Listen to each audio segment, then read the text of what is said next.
es la bobina A, si quieren verlo así. Y de esta bobina, aquí está un contacto normalmente cerrado. De este otro está asociado a la variable B dentro de la memoria del PLC, es como si fuese la bobina B y su contacto normalmente abierto. Entonces, miren, ¿qué es un programa de PLC? Es una función lógica en donde, como en este caso estoy viendo, no A en serie o AND B. Y esto es igual a C. Esto está programado. Esto es la lógica del programa. Cuando la lógica está asociada, como en este caso simple, a las entradas, se compone esta función lógica y la salida de esa función lógica, que sería esta bobina, también está asociada en este caso a una salida física. Cuando la bobina se energiza, este contacto se cierra. Al cerrarse este contacto, miren, cierra el circuito con una alimentación de 115 voltios AC y una lámpara en AC. Este es el resumen de lo que hace un PLC.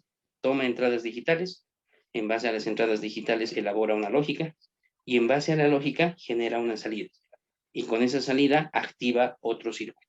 Entonces miren cómo hemos pasado de un circuito, digamos, de conexión aquí en DC, pasamos por la lógica del PLC y encendemos mediante la lógica, en base a la lógica del PLC, la activación de este circuito de salida en AC. Bueno, entonces, si ustedes se dan cuenta, esto sería un resumen de lo que es el funcionamiento y el cableado de un PLC. Dos conceptos más importantes que hay que mencionar, ¿no? ¿Cómo entendemos justamente el PLC en un proceso, en una planta? Lo que nosotros estamos viendo aquí es lo que se ve en los cursos de control 1, un lazo cerrado de control, ¿no? Esto en forma conceptual lo muestra allí el libro. Aquí dice, nosotros tenemos un proceso industrial, lácteo, minero, petrolero, lo que ustedes, digamos, queramos abordar.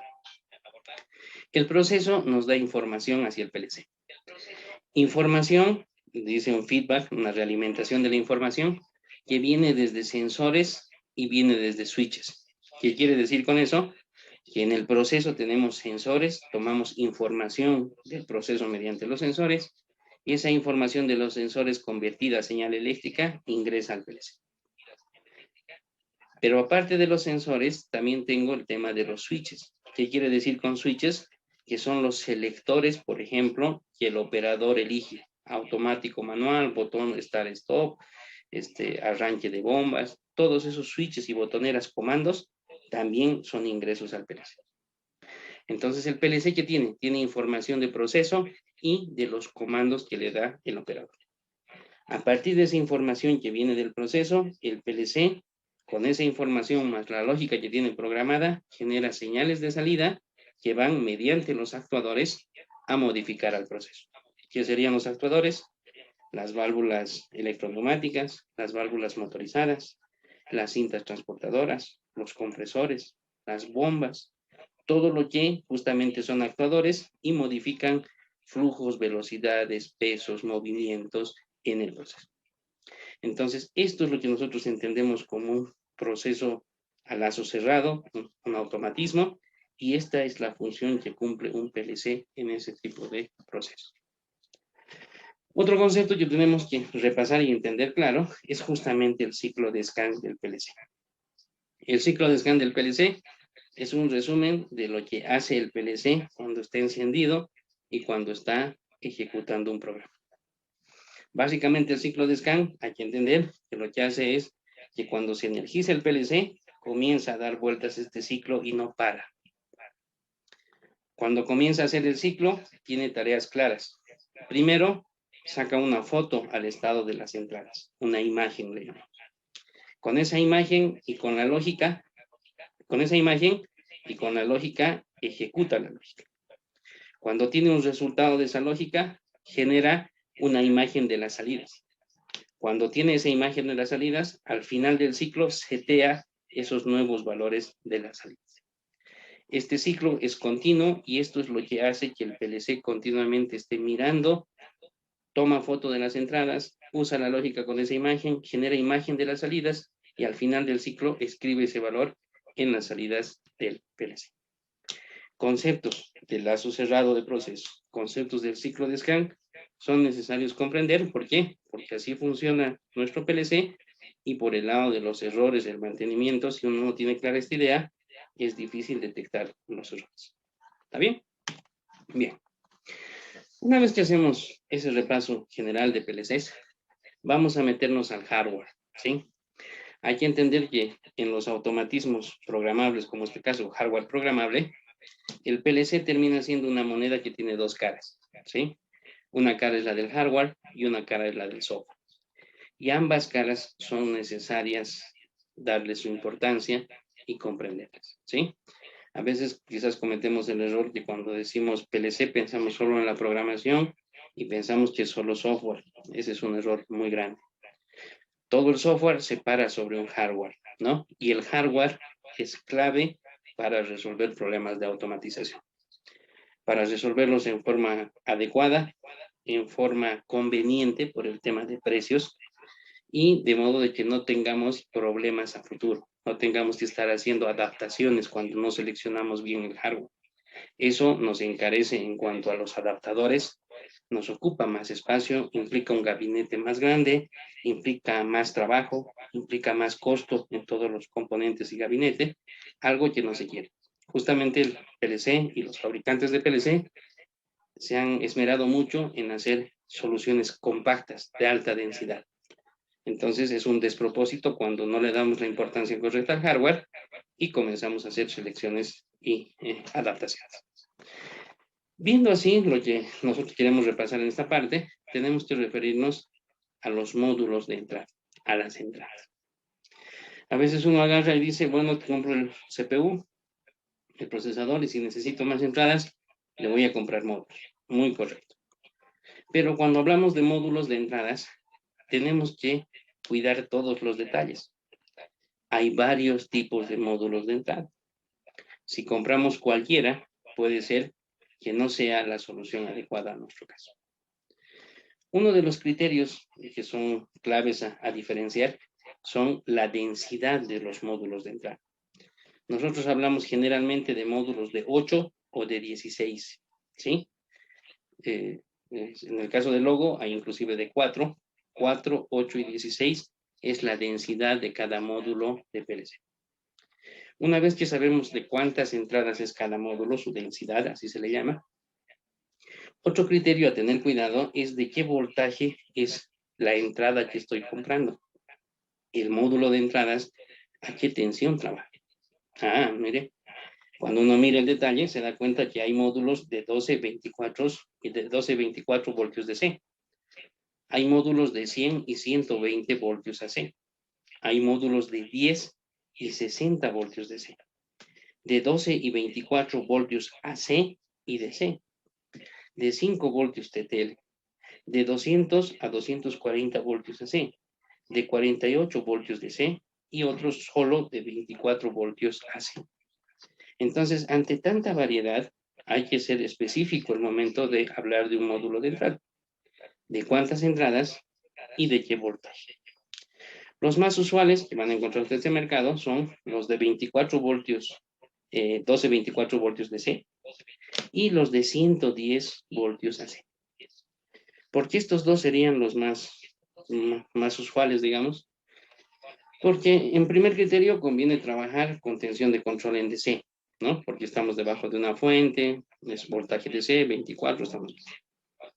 Eso termina siendo una buena solución cuando se cumplen ciertas condiciones. ¿Qué pasa si el controlador está en un gabinete, en una sala, pero resulta que los switches, las botoneras, los sensores están muy distantes, a 100, 200 metros? El cable implica una resistencia y una caída de tensión. Cuando uno trabaja en DC, no es lo más adecuado cuando necesitamos o tenemos mucho cable a campo. En esa situación, la tensión más adecuada para ese tipo de sensores o de botoneras o cableado es en AC 110 voltios. Tenemos menor caída de tensión y nuestro sistema va a funcionar mejor. Entonces, miren, no es una cuestión de solo a mí me gusta o yo prefiero, sino que estamos condicionados al diseño, a la situación, a todos estos criterios eléctricos, y en base a esas diferentes necesidades Es por eso que los fabricantes hacen tantas ofertas en diferentes tensiones. ¿Sí? Entonces, eso es importante en cuanto a los módulos de entrada. En el ejemplo que vemos aquí es un ejemplo del cableado de un módulo de entrada. Miren, como aquí nos dice, este es un ejemplo típico de un módulo de AC, de entradas en 24 voltios AC, en donde aquí estoy viendo su conexión. Este es un módulo de una densidad de 8, siempre se numera del 00, por eso siempre aparece hasta el 7 nomás. Y en este caso tiene un terminal común. ¿Cómo debo cablear yo este tipo de módulos? Coloco aquí la entrada, coloco aquí la fuente y el neutro de la fuente, en este caso es AC, lo coloco al común. Cuando yo cierre este botón, pulse el botón, voy a dar continuidad aquí y le va a llegar 24 voltios AC entre el terminal 1 y el común del módulo. Entonces, eso es una entrada de un 1 lógico, que en este caso sería en voltaje 24 voltios AC. Lo mismo, este sensor que sería un termostato, cuando cierre le va a dar un 1 lógico a la entrada 3. Esta es la forma correcta del cableado de un módulo de PLC en AC. Cuando nosotros comenzamos a revisar lo que son las entradas, también hablamos de entradas en DC y en AC. Una idea general de cómo se tiene que entender una entrada en DC está dada en este circuito. Lo que estamos viendo es un circuito electrónico que nos limita mediante estos diodos cruzados la tensión que estamos aplicando a este diodo, a este fototransistor, un optoacoplador, y con esto es que nosotros recién recibimos 5 voltios TTL al interior de la tarjeta del PLC. La tarjeta internamente se maneja en voltaje TTL, pero todo esto hace el circuito de limitación de la tensión y aquí lo que está haciendo es optoacoplar. Eso le da una gran ventaja al PLC porque tiene este tipo de aislación donde el acoplamiento es óptico, lo que garantiza que del lado del PLC no tengamos ningún problema eléctrico. Este sería el arreglo para un módulo de entradas en DC. ¿Cómo sería el arreglo circuital para cuando las entradas son en AC? Si ustedes se fijan, primero se pasa por un puente rectificador, se tiene la parte del filtrado y la limitación con este diodo C. Una vez que sea rectificado y sea limitado, igual se dispara un autoacoplador y el autoacoplador le da la señal en voltaje TTL al microcontrolador o al controlador en este caso, ¿no? Del PLC. Entonces, estos arreglos hay que tenerlos en mente, siempre en mente para entender de qué estamos hablando y de toda la electrónica asociada a la variedad de entradas del PLC. Vamos a hablar de las salidas. Así como hay que tener cuidado en los detalles de las entradas, igual hay que tener cuidado en los detalles de las salidas. El mismo criterio de cuántas son 8, 16 salidas, 32 salidas, dependiendo del módulo. Los voltajes, miren, estos son los voltajes típicos. Y otra vez vuelven a aparecer arriba el 120 voltios AC y el 24 voltios AC. Pero las salidas tienen una diferencia más, un detalle más. Yo puedo tener salidas en DC de este tipo. Estoy aquí con el controlador del PLC, mando al optoacoplador, saturo al transistor, disparo a este otro transistor para darle más corriente, es un arreglo en cascada, y con esto yo consigo una señal en 24 voltios DC a la salida del controlador. En el caso de un arreglo en DC, mejor dicho en AC, si estás en una salida en AC, yo tengo el optoacoplador y paso por este triac.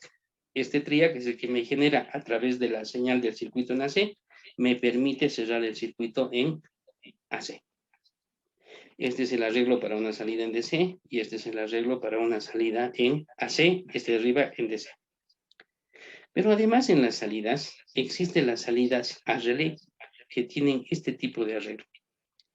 Entonces la salida TTL satura al transistor, esto energiza al relé y el relé, por el acoplamiento magnético que tiene, cierra el contacto y habilita circulación de corriente allí. Entonces cuando hablamos de módulos de salida, hay que entender que hay salidas en DC, salidas en AC y salidas a relé. Estas tres variedades están dadas, ¿por qué? Porque hay diferente tipo de necesidad en la parte industrial. Si nosotros tuviésemos que manejar circuitos en AC y en DC, porque hay que cerrar contactores, imagínense ustedes, y unos contactores son bobina DC y otros contactores bobina AC, la mejor elección, me parece, lo que más aplicaría, sería un módulo de salidas a relé. Porque el relé, como es un contacto seco, no tiene problema en trabajar en un circuito AC o DC. Si hubiésemos seleccionado una salida en DC, tenemos que polarizar el transistor y todas nuestras cargas tienen que manejarse en DC. Entonces, visto de esa manera, y si vamos a comandar contactores solamente, una salida relé es una buena solución. Pero, ¿qué pasa si nosotros necesitamos alta frecuencia en la salida? Necesitamos hacer una modulación de ancho de pulso. Un relé, porque es un elemento electromecánico, no puede soportar frecuencia. Por encima de 20 Hz en forma teórica, ya se pierde el control, comienza a oscilar como un timbre un relé. Entonces, si mi necesidad en mi sistema automatizar, en mi lazo de control, necesita que yo genere salida en alta frecuencia o modulación de ancho de pulso con un periodo pequeño, no puedo elegir una salida relé. Tengo que elegir una salida a transistor y verificar que esa salida a transistor soporte alta frecuencia y que esa capacidad de frecuencia esté en el rango de lo que yo voy a necesitar. Entonces, miren, en la parte de hardware hay que poner mucho detalle, ¿sí? Para no cometer errores, para no hacer malas compras y después estar comprando de nuevo porque no nos va a servir o estar generando adaptaciones para que eso termine funcionando, ¿sí? En salidas digitales, diferente densidad, diferente tensión y 3 tipos posibles de salidas. Para los ejemplos, justamente miren allí, nos está mostrando cómo esta es una tarjeta de salida en DC y cómo está accionando lo que sería una lámpara y lo que sería un relé y mediante el relé un motor monofásico. ¿Cómo entendemos esto? Que esta es una tarjeta de salida a 24 voltios DC y además es en el modo modo drenador, singing. Entonces, la conexión implica que el común es el que está aquí abajo y de este lado miren cómo yo tengo el positivo conectado a la lámpara y el módulo cierra por negativo de la fuente. Cuando yo le doy una salida de un 1 lógico a la salida 7, internamente estoy conectando esto al común de la fuente, al 0 voltios. Este es el módulo conexión en modo drenador. Entonces, ese es otro detalle adicional al rato de comprar o de pedir un módulo de salida de PLC. Hay el modo drenador y el modo surtidor que ahora voy a mostrar en la siguiente plantilla. Para disparar el relé, miren, ya está conectado al positivo el relé y cuando por programa se le da un 1 lógico al canal 3, esto internamente cierra con negativo y termina conectado al negativo de la fuente. Una salida en 24 voltios DC, pero en modo drenador. Una salida en 24 voltios DC en modo surtidor, modo fuente, sourcing. Entonces miren cómo el conexionado cambia. El común ahora es el positivo. ¿Cómo yo energizo la lámpara? Yo vengo aquí la lámpara y un terminal lo he conectado al negativo de la lámpara. ¿Cuándo se va a prender la lámpara? Cuando esta salida lógica 7 esté en 1. Cuando esté en 1, internamente en el módulo se va a conectar al común que es positivo y le va a llegar 24 voltios a la lámpara. En forma similar al relé, cuando la salida 3 esté en 1, se energiza, cierra el contacto y gira este motor monofásico en 110 voltios AC.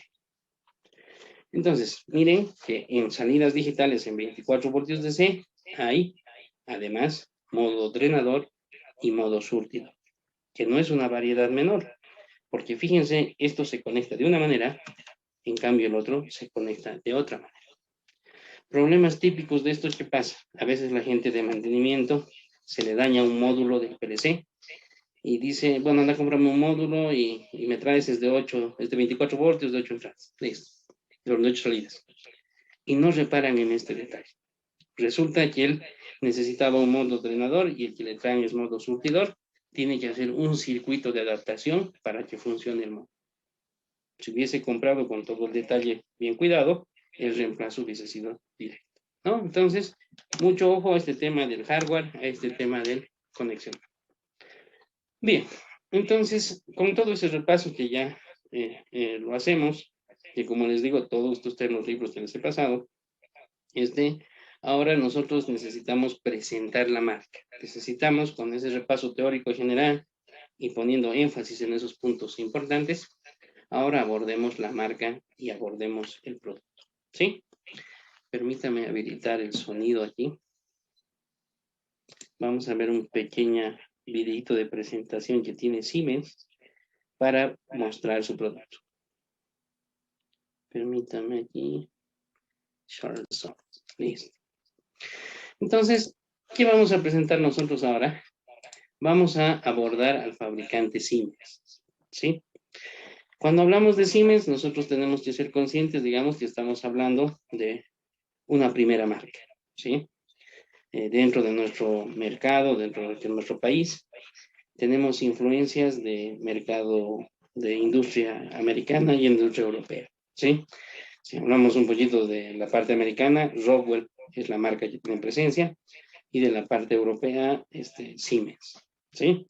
Entonces, si vemos las cosas en blanco y negro, las marcas de presencia en PLCs más importantes son Siemens, Rockwell, ¿no?